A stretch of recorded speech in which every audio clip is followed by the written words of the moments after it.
రానా tea.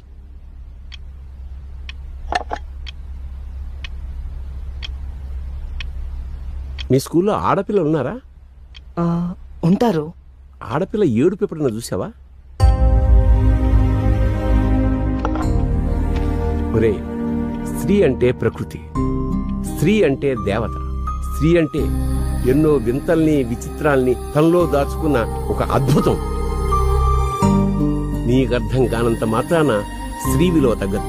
కాబట్టి స్త్రీని అర్థం చేసుకోవడానికి ప్రయత్నించు. ప్రయత్నించినా అర్థం కాదు. నువ్వు జీవితంలో ఏమీ సాధించక్కర్లేదు. స్త్రీని గౌరవించు, ఆరాధించు.